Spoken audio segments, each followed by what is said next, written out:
Coming up on this Tuesday edition of Daybreak, South Korea offers to hold high-level talks with North Korea next week on the reunion of families separated since the Korean War and other issues of mutual concern. The World Health Organization holds a meeting of medical ethics specialists to explore the use of new experimental treatments for the Ebola virus as the death toll nears 1,000. Plus, the United States has begun directly providing weapons to Kurdish forces who have started to make gains against Islamic State militants in northern Iraq. Daybreak begins now.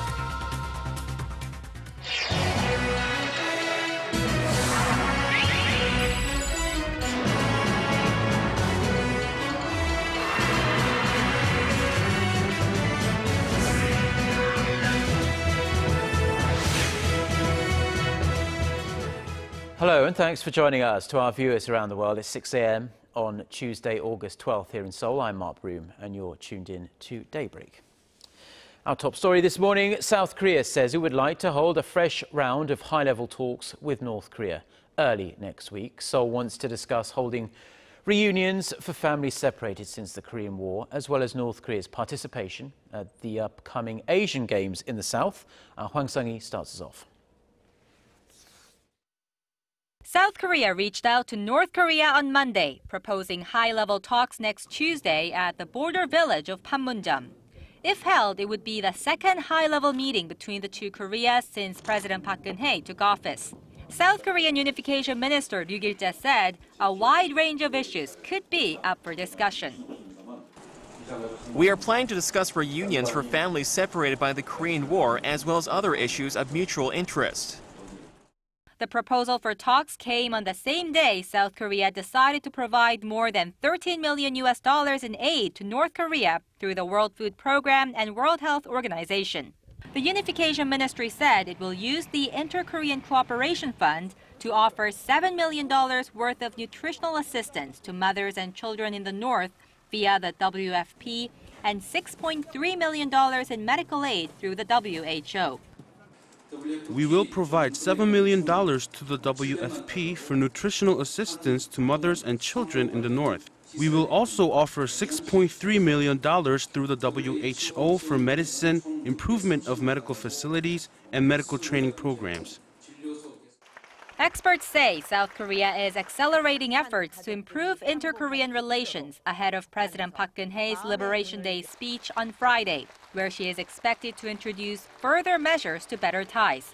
The latest developments, coupled with Pope Francis' message of peace and reconciliation during his visit to South Korea this week, are fueling fresh hopes for a change in tone on the Korean peninsula. Hwang Sung-hee, Arirang News. Now, Korea's ruling and opposition parties have failed to agree on a possible revision to a bipartisan deal aimed at uncovering the truth about April's deadly Seoul ferry sinking. Meeting on Monday, ruling Saenuri Party floor leader Lee Wang-gu suggested the parties pass the bill in its original form on Wednesday and start the hearing next Monday. The main opposition New Politics Alliance for Democracy's floor leader Park Geun-hye said her party would not agree to pass the bill unless the parties agree on the selection of witnesses for the hearing. The floor leaders plan to meet again today to talk about this issue. The parties agreed last week to have President Park appoint a special counsel to look into the cause of the disaster upon receiving candidate recommendations from an independent panel. The family members of the victims rejected that, saying it fails to reflect their demand for a fair investigation and prosecution of anyone who should be held responsible for the disaster, and that includes even high-ranking government officials. Now, an appeals court in Korea has commuted the prison term of an ultra-leftist lawmaker who was sentenced to 12 years behind bars in February for plotting an armed rebellion. The Seoul High Court on Monday overturned the lower court's verdict on Lee Seok-gi and cut his sentence to 9 years. Connie Lee reports. Lawmaker Lee Seok-gi was sentenced to 9 years behind bars on Monday on charges of incitement and violating national security law. The Seoul High Court also imposed a 7-year ban on serving in parliament. Back in February, a lower court sentenced Lee to 12 years in jail, but the judge on Monday commuted it, citing a lack of evidence that Lee actually conspired to stage a rebellion or had the means to overthrow the South Korean government. Lee, a member of the left-wing United Progressive Party, was arrested last September and found guilty of plotting an armed rebellion against the South Korean government in February, making him the nation's first sitting lawmaker to be convicted of treason since the 1980s. Prosecutors had demanded a 20-year prison term for Lee, claiming he led an underground group of 130 members with alleged links to North Korea. Lee has always denied the charges, with his party saying that he's a victim of a witch hunt. However, it was confirmed that the lawmaker did praise North Korea and did speak about how South Korea should prepare for an attack from Pyongyang. Lee claims that he had organized the groups solely for peaceful purposes. Connie Lee, Arirang News. Turning now to the latest on the Ebola outbreak in West Africa. And 3 non-Africans with the virus are being treated with an experimental drug called ZMapp, and 2 of them are said to be making a steady recovery. With this in mind, the World Health Organization is set to make an announcement on Tuesday on the ethics of using experimental drugs on Ebola patients. Medical ethics experts from around the world join talks in Geneva to come up with guidelines for using unauthorized medicines in such emergency situations. Like I said, so far 2 of the patients have shown signs of improvement after being treated with this drug, ZMapp, but the effectiveness of it still remains unknown, and it could actually end up doing a lot more harm than it does good. Currently, there are no available vaccines for Ebola, and the latest death toll from this outbreak is fast approaching 1,000.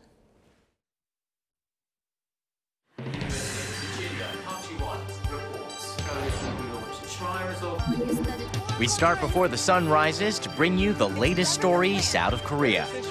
We also lead the way with important global coverage. Stay on the pulse of what is happening with Daybreak.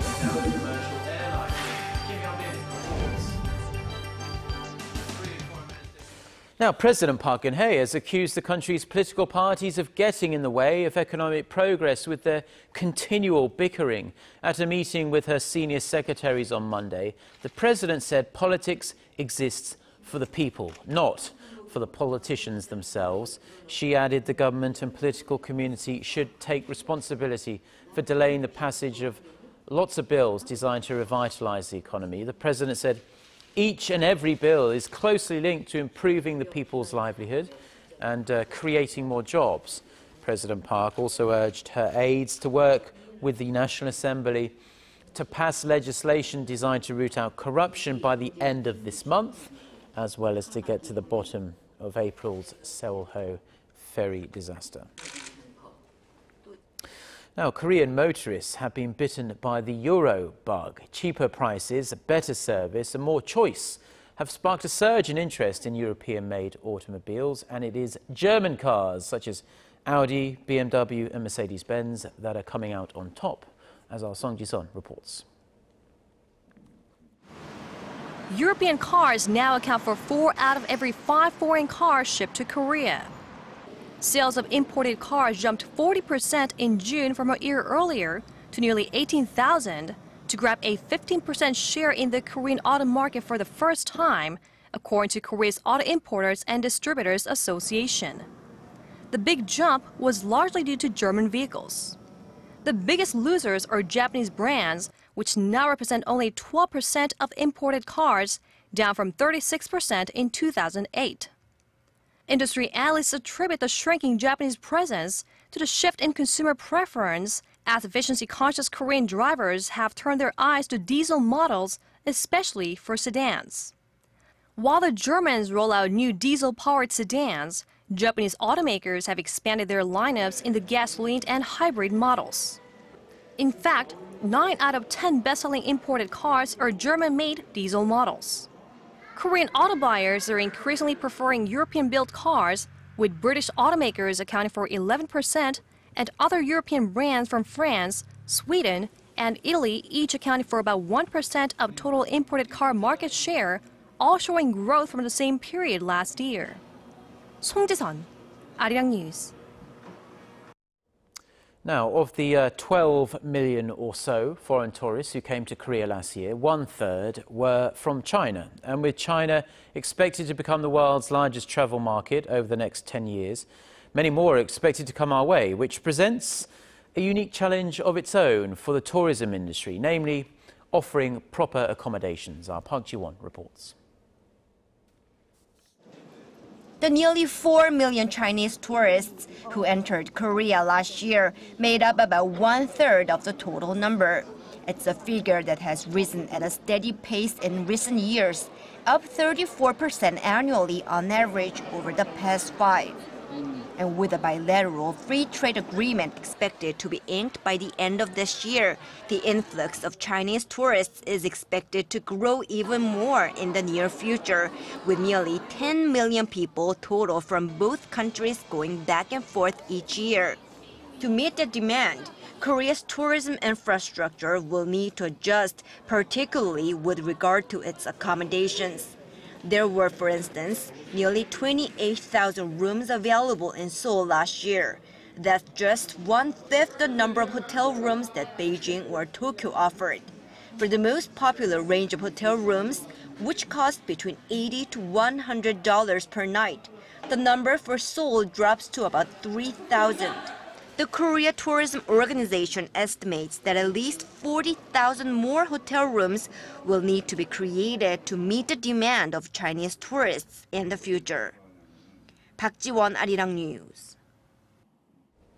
Now, everyone loves a good mobile app, and Korea is absolutely no different. And for those of you living in Korea, it looks like it's going to get a lot easier to make small payments through your smartphone. Korea's top portal operator, Naver Corporation, is reportedly considering launching a mobile wallet system through its social networking service, which is called Band. It's expected to allow users to transfer up to around $100 to their friends and family. And it comes as the corporation's biggest rival, Kakao Corporation, said it's launching a similar service this year. They're doing so in collaboration with local banks and credit card companies. Both Band and Kakao are extremely widely used in Korea for mobile messaging. Each has an estimated 35 million users. Some of Kpops' biggest names are out in force in Los Angeles over the weekend for this year's KCON festival. G-Dragon, Teen Top and B1A4 were some of the headliners on the stage, but other aspects of Korean culture were on display as well. Our Kim Min-ji reports. Dancers passionately show off their sleek moves in step with their favorite K-pop music. This is KCON, North America's largest Hallyu or Korean Wave festival, which ran this past weekend in Los Angeles. The event, the third of its kind, drew some 20,000 fans. K-pop is basically like my life. Every single day it's always K-pop, K-pop, K-pop. Those in attendance got a chance to try Korean foods and even receive makeovers to look just like their favorite K-pop stars such as Tiffany from Girls' Generation. I'm so excited that my hair looks like Tiffany's. I'm a huge fan of hers. K-pop stars wave enthusiastically as they're greeted by the screams of joy from fans eager to get a glimpse of their beloved heroes in person. More than 100 Korean companies such as airlines and automakers joined the event to promote Korea. 3 dozen small and medium-sized companies also took part, including cosmetic companies who saw a golden opportunity to promote their products. I think American makeup, most girls tend to cake on the makeup, but Korean beauty is just more about looking natural and showing your natural beauty. The festival reached its climax with spectacular performances by G-Dragon and IU. KCON is no longer just a Hallyu festival, but also a means to drive economic growth. The event is expected to create an economic effect of over $260 million. Kim Min-ji, Arirang News.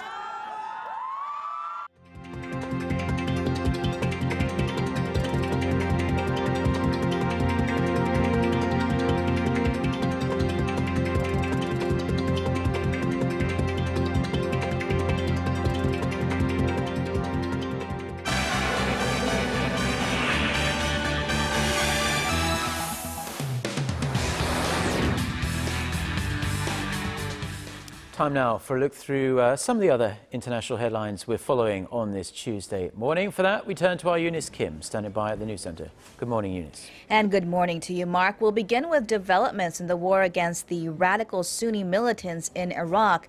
The U.S. is now beefing up its support of Kurdish Peshmerga fighters by supplying them with weapons. Senior U.S. officials did not say which agency is providing what type of weapons, but the move does emphasize growing concern in Washington over the Islamic State's gains. The move complements U.S. airstrikes, which continued on Monday, backing up Kurdish forces defending their capital of Erbil from the radical Sunni rebels. IS militants defeated Kurdish forces in the town of Jalula in fierce fighting that included a truck bomb followed by several suicide bombers on foot. On Sunday, Kurdish fighters retook 2 towns from the militants, about 45 kilometers from Erbil. Meanwhile, a storm of another kind is brewing in Baghdad. The rift between Prime Minister Nouri al-Maliki and the country's new president came to full view on Monday when President Fawad Massoum nominated the deputy parliament speaker as the new prime minister and asked him to form a new government, a request Maliki had hoped would be directed to him. Prime Minister Maliki's Dawa party rejected the nomination of his successor as the embattled Iraqi leader deployed elite security forces to secure main avenues in Baghdad as hundreds of his supporters held a rally, as you can see there. Washington has directly thrown its support behind President Massoum. U.S. Secretary of State John Kerry from Sydney warned Prime Minister Maliki against the use of force in this moment of democracy for Iraq. And now turning to the unrest in eastern Ukraine, Kiev and Moscow have both agreed to allow the Red Cross to lead a humanitarian mission into conflict-stricken Luhansk. The international effort would include assistance from Russia, the EU, and the U.S. Ukrainian officials underlined that specific conditions were laid out to ensure that only civilians and not illegal armed gangs benefit from the humanitarian aid. Hours earlier, Moscow had said it was dispatching aid into eastern Ukraine with the Red Cross. The joint mission was announced after U.S. President Barack Obama and Ukrainian President Petro Poroshenko spoke via phone later Monday. It is not yet clear when the deliveries would start. And finally, in the U.S., the FBI has said it will open an investigation into whether any civil rights were violated in the shooting death of 18-year-old Michael Brown, who was killed in suburban St. Louis over the weekend. It said it will also monitor the probe being carried out by county police. A peaceful protest in a St. Louis suburb had turned into what the town's mayor called a huge mess, as several businesses were looted and cars were vandalized.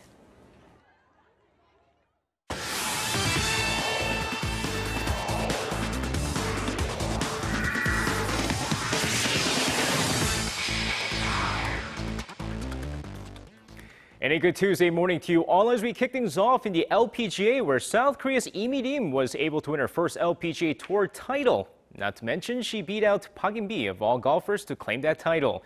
Despite Park Geun-hye having the lead for most part of the tournament, Lee Mi-rim shoots a 2-under on the final round to force a sudden death playoff against Park. Both golfers par in the first sudden death playoff hole, but it was Lee Mi-rim's birdie on the second hole that gave her the win for her very first LPGA Tour title. Meanwhile, Park Geun-hye looks to defend their Wegman LPGA Championship title later this week. Now, staying in golf, a lot of golf fans remember when Tiger Woods dominated the PGA, but that all seems to be in the past, as Rory McIlroy is the guy everyone's talking about. And this especially after winning the PGA Championship this past weekend. Now, despite Phil Mickelson going neck and neck with Rory McIlroy in the final round, the 25-year-old from Northern Ireland keeps his composure and wins the tournament after shooting a 16 under par overall. Now, this is his second victory in as many weeks and his second major victory of the season. And now switching over from golf clubs to hockey sticks, as the South Korean national hockey team bolstered their coaching staff after signing yet another former NHL player. 38-year-old Richard Park, who was born in Seoul but raised in the U.S., joins the South Korean national hockey team as the assistant coach. The second South Korean native to play in the NHL will coach alongside Jim Peck, the first Korean-born NHLer who was signed as the head coach of the national team. As a right wing, Park scored over 100 goals with 6 different NHL teams. And now shifting over to baseball, where Korea will host yet another international event, this time in 2016 when the 2016 Women's Baseball World Cup will take place. Now, according to the International Baseball Federation, Korea was given the rights to host the 2016 Women's Baseball World Cup for the first time ever, as the nation will now host their 3rd international baseball event. Now, Japan will, of course, host the 2014 Women's Baseball World Cup before the tournament comes to Korea 2 years later. And now with that, finishing things off, 3 of the games being rained out on Sunday in the KBO. 3 games took place on Monday in the KBO as the Hanwha Eagles beat the LG Twins 4-2, with the NC Dinos cruising past the SK Wyverns 7-2. Meanwhile, a big matchup between the Nexen Heroes and the Samsung Lions, so let's take a look at the highlights. Now, of course, going into the game here, we go over to the bottom of the 1st inning. Lee-taek-geun, and there it goes to right center. This one is gone, and the Nexen Heroes take a 1-0 lead. 2nd inning, the Lion King Lee Seung-yup with a man on and deep to right.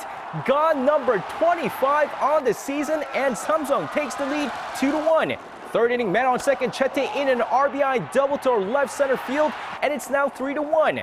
4th inning of the game with the man on, Park Geun-hye, that's number 36 on the season, and we're tied 3-3. Next inning, Lee-taek-geun, and once again his 2nd of the night, gives the Nexen Heroes the 5-3 lead. 8th inning with Nexen up 6-4. Choi Young-woo deep to right field. This one's gone as well, a 2-run shot, and we're tied 6-6. This game goes to extra innings, where in the 11th inning, Lee Seung-yup with a clutch RBI single gives Samsung the 7-6 lead and the win. And that's going to wrap it up for me. This has been SJ. Have a great rest of the day, and see you guys again for your sports needs.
Good morning, I'm Lee-jian with your weather updates. Well, early autumn-like weather conditions should continue in the morning and evening hours for today as well. It does feel kind of cool, but very nice, as the humidity level has come back to the average, so it's not sticky anymore. Though it still feels quite hot in the afternoon, and for today, highs will be reaching in the upper 20s to low 30s across the region. And some of the inland areas can see patches of fog this morning, so be extra cautious when driving out on the roads. Also, clear skies this morning should gradually give way to afternoon clouds. With that in mind, let's take a closer look at the readings for today. The morning low here in Seoul, Daegu, Gwangju all starts out at 21, and the high in the capital will rise to 30, and Daegu and Gwangju will peak at 32 and 31 respectively. Now let's see how other regions are looking. It looks like Jeju Island and Daejeon will peak at 29, and Dokdo should top out at 28, while Mount Keungang hikes up to 20. Well, that's all for Korea, and here's the international weather for viewers around the world.